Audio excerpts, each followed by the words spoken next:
We get our weekly groceries delivered through Instacart because once football season starts, game time is family time. I can get everything my family needs for the week, from reliable staples to specialty ingredients, all delivered right to my door in as fast as 1 hour. So I can stay on my game without missing a minute of the game. Visit instacart.com or download the app to get free delivery on your first 3 orders. Offer valid for a limited time. Minimum order $10. Additional terms apply. Instacart. Add life to cart. It is Ryan here, and I have a question for you. What do you do when you win? Like, are you a fist pumper, a woo-hooer, a hand clapper, a high-fiver? I kind of like the high-five, but if you want to hone in on those winning moves, check out Chumba Casino. At ChumbaCasino.com, choose from hundreds of social casino-style games for your chance to redeem serious cash prizes. There are new game releases weekly, plus free daily bonuses, so don't wait. Start having the most fun ever at ChumbaCasino.com. No purchase necessary. VGW. Void where prohibited by law. See terms and conditions. 18+. Hey all, welcome back to the Real Life Pharmacology Podcast. I am your host, Eric Christensen. I want to remind you guys, you can certainly subscribe to the email list at reallifepharmacology.com, where I give away a free 31-page PDF on the top 200 drugs. In that PDF, I note some of the most important clinical pearls you'll need to know in clinical practice, as well as some of those things that come up on various board exams and pharmacology classes and so on and so forth. So really kind of a unique resource for any nurse, pharmacist, pharmacy student, med student, anybody taking pharmacology classes or dealing with medications on a day-to-day basis. So go check that out at reallifepharmacology.com. Today I want to get into nicotine patches. So this medication is obviously to replace nicotine and help patients stop smoking.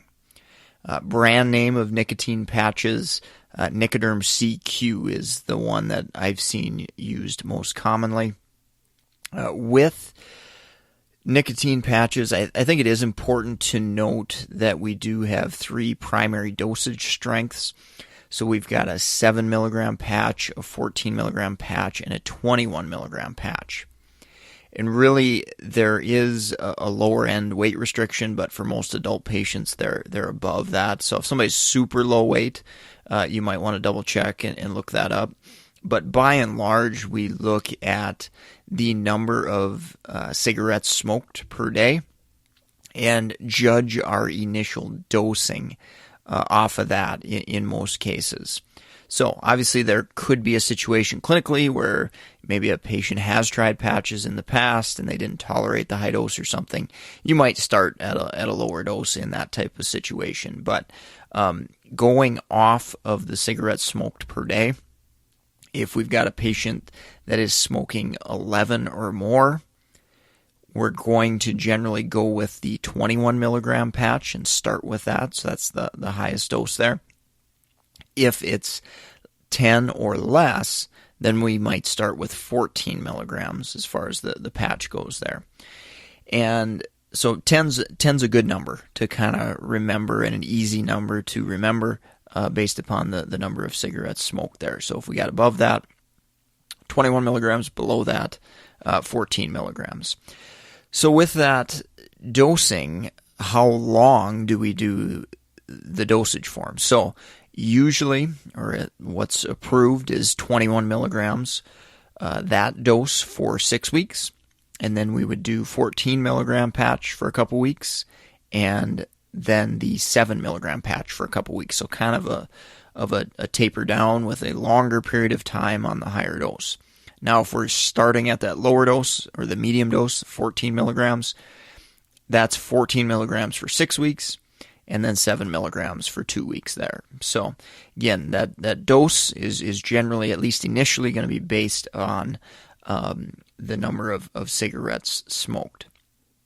From a mechanism of action standpoint, obviously we're replacing nicotine. That's our objective, our goal, to replace that nicotine so patients feel they don't need it necessarily through smoking cigarettes. So nicotine itself in the brain essentially binds nicotinic and cholinergic receptors, which can produce a stimulating type effect, and it can also impact kind of the reward center and the limbic system, which that can really fuel, that reward can fuel that addiction to cigarettes, which is why so many patients struggle to come off smoking. Back kind of relating the patch to clinical judgment. So we talked about the number of cigarettes smoked.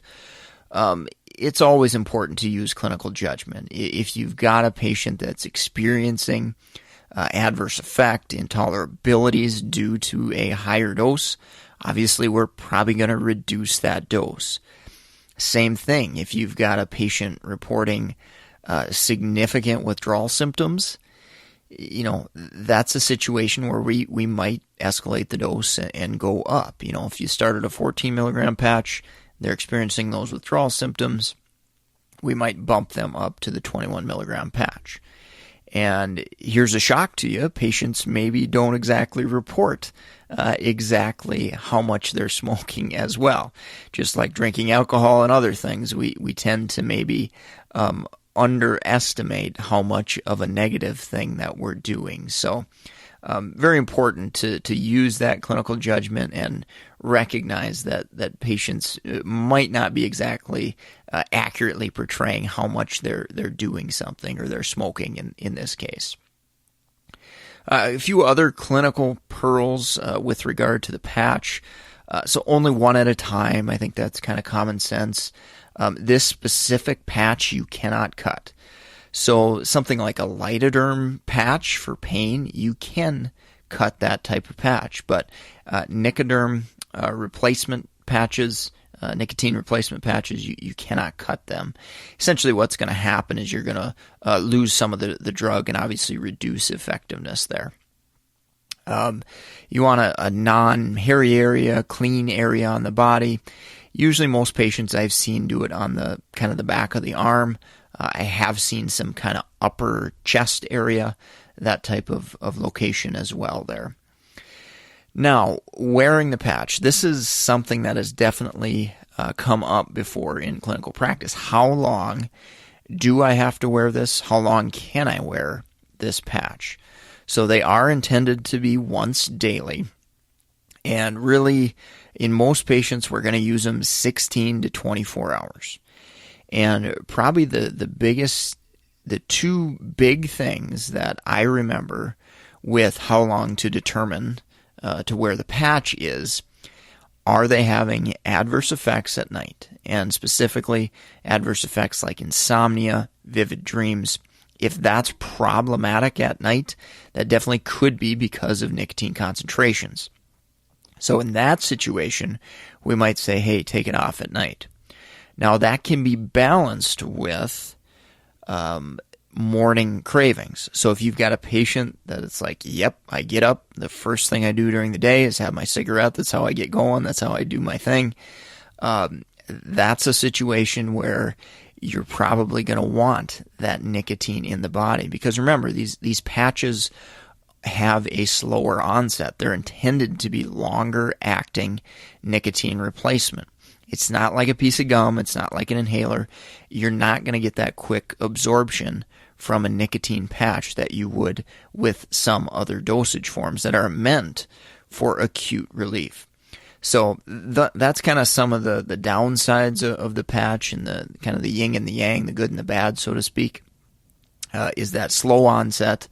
So it's not going to be used for quick relief. And one other downside is throughout the day, if patients have really strong cravings, you can't adjust the dose of the patch. You can't somehow ratchet it up and increase the dose that's being delivered from that patch. And even if you could, that dose would take a while to get ramped up because it takes time for that drug to pass through the skin. So those are definitely some important pearls to think about when we're talking about nicotine patch administration and use of it. Let's wrap up the first section here talking about adverse effects. So I mentioned a couple. insomnia, vivid dreams. If patients are having those, that's probably a candidate that we're likely going to take that patch off at night. Other adverse effects I have heard of, GI upset, which tends to be obviously a lot more common if you're, doing a nicotine gum or something, because that nicotine is going right into the gut there.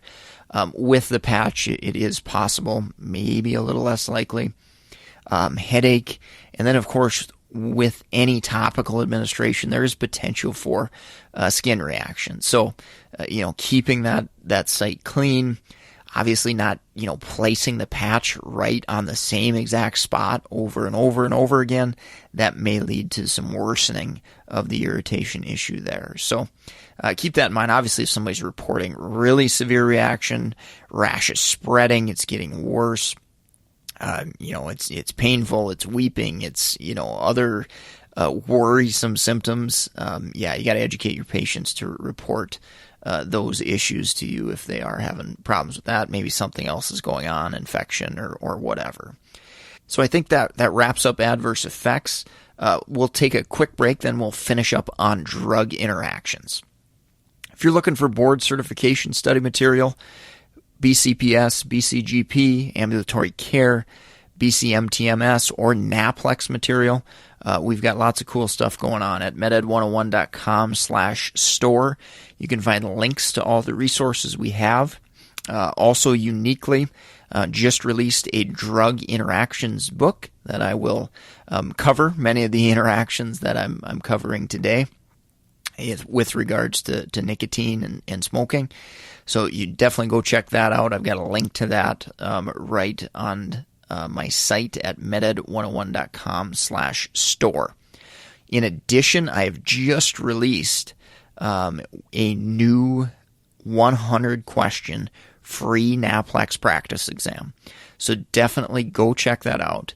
And you can find the link to RxGrad at meded101.com/store, or you can go straight to rxgrad.com as well.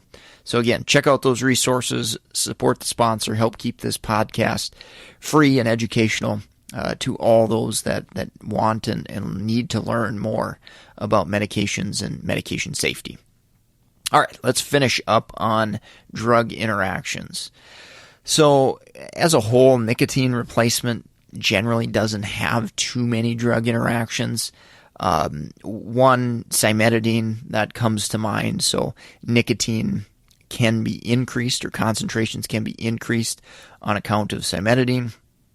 Varenicline, which is also used for smoking cessation purposes, using that in combination with nicotine.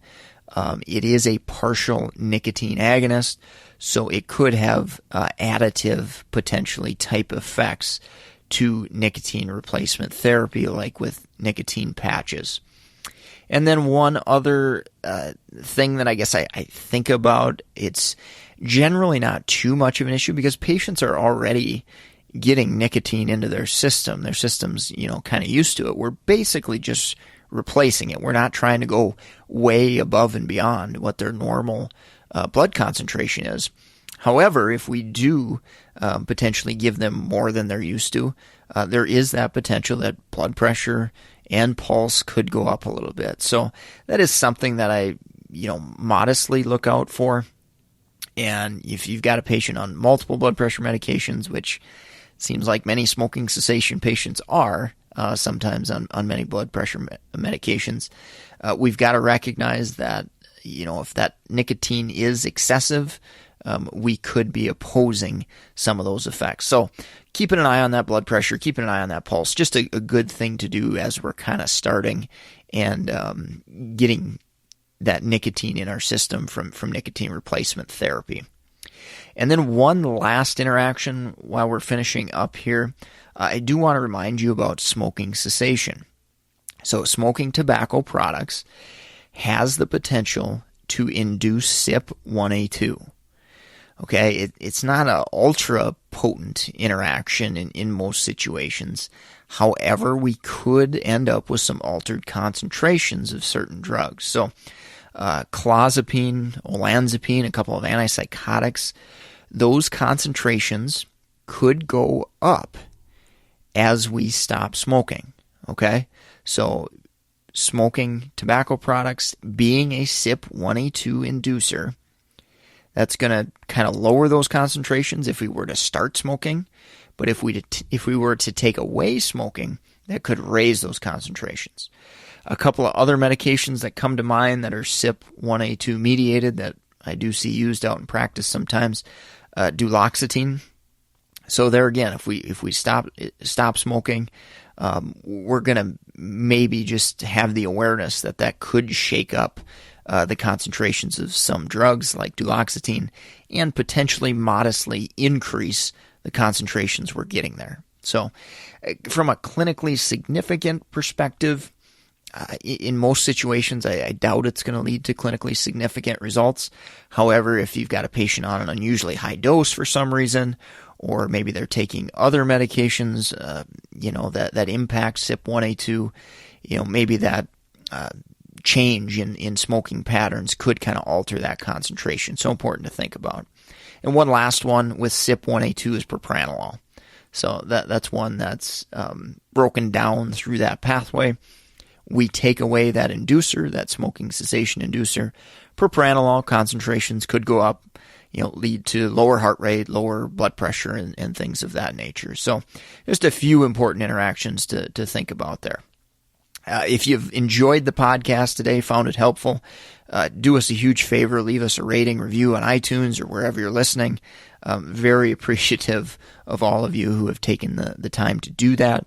If you'd like to reach out to me for suggestions, comments, wondering where you can get more resources, things of that nature, definitely find me at LinkedIn, Eric Christensen, PharmD, BCPS, BCGP, or you can find me at reallifepharmacology.com. Hit the contact button, and that will go straight to me.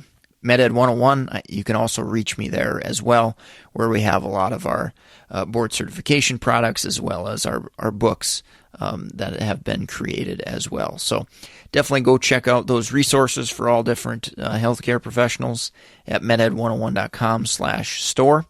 I'm going to sign off for today. Thanks so much for listening. Take care. Have a great rest of your day. Diets and workouts, you've done the work, so why can't you get to your goal weight? That's because up to 70% of your weight is predetermined by your genetics. So while you've been told that it's all about your willpower, you're actually fighting your biology. Don't do it alone. Found's Doctor Design program uses medication as part of a treatment plan that targets your body's unique biological needs so that your body works with you and not against you. Take the quiz at joinfound.com to see if Found's weight loss program is right for you.